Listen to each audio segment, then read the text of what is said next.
So I was approached by Pierre with what was essentially a passion project. I started out a couple years ago, halfway through a shoot with Axel, and we started thinking, man, we are getting a little bit too good at this, you know? He is the greatest actor of all time, and I love Axel. He's so good. I was so used to working with Axel that getting a vision like this to go through was going to be a challenge, to say the least.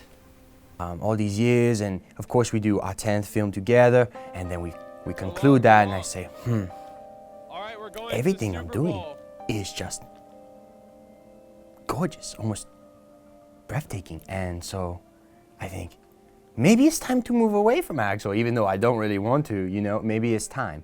So I set out to make something truly terrible, okay? He basically told me he wanted to change film forever through this one scene.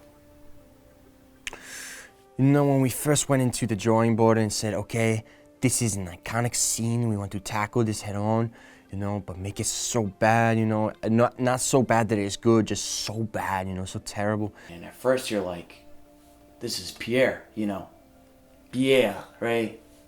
So I'm thinking, there's no way I can turn this down, okay? And then I start to hear this guy out, and next thing I know, he's basically dishing out what is the worst thing I've ever heard. I started a long, vigorous casting process to get the worst actor I could possibly find. Of course, I had many people come in from all around the world trying to get into my movies, and most of them were half decent or even good sometimes. Oh, very few of them were even terrible at all. I mean, just the idea behind terrible acting, you know, to me that makes no sense. What is that? Terrible acting? Maybe let's look around and see who I can find to fill my void. So I set out to another casting call in Arkansas, in the United States, and I found my actor who is truly garbage. I've never seen anything like it. This guy walks in and he's doing some kind of lighting show for these actors, saying, okay, who's up next to go in front of the green screen and raise some lines? The guy has no idea what he's doing. He's making $8 an hour. I said, this man is perfect for the job. I said, you need to try out for my movie. He said, okay. So he did. And guess what? Now we have a new actor. Are you talking to me? From very early on, you could tell that these two were not getting along, and they were not going to get along. It's moving very smoothly, okay? And everything is going good, said this actor. I learn my lines, and I take a couple of days, and I get into character, and I really dive deep, and I show up on set, and I know my lines. Okay, he step in. I said, okay, stand on your mark, you know, get second team out of there, get away from me, get away from my sights. I want this awful man to stand right in front of me and give me the line. And he stand in front of me, and he give the line very, very well. I know my character, and I deliver, and he said, no, that was terrible. This is not what I was looking for. That you're so much better than your audition. And I say, this is not why I hired you. What, do you want me to show up unprepared and unready for this big pivotal scene? You know, to me, he's trying his hardest, no matter how bad it got, you know. And I really fell for that guy. I really did.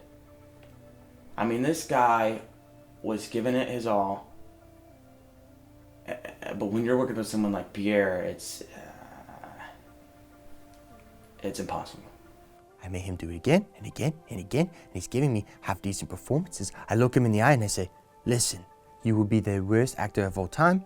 And he just keep looking at me like... I didn't really understand, because I was like, isn't that what you want? Isn't that what you want? Oh my...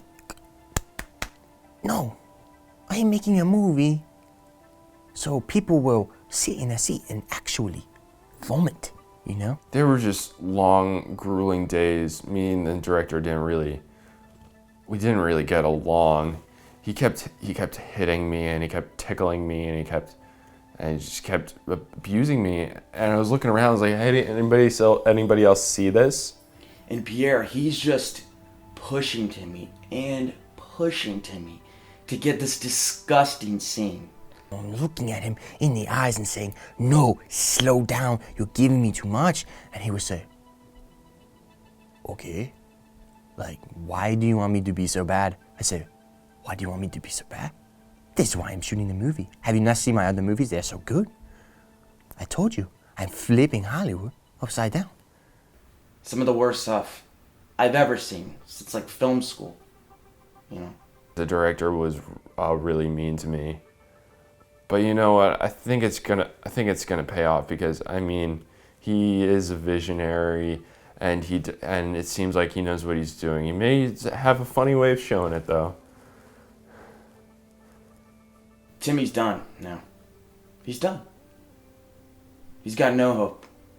And you know, it was an eye-opening experience for me. It was a life lesson learned, you know. I mean, the guy's an idiot, you know. I mean, that. And it was very refreshing working with such a terrible actor. And it opened up so much room for failure, you know, just so much room for failure. You know, as a producer, I had to make this work somehow. I hope that you see this scene and that you absolutely hate it, because that's why we shot it.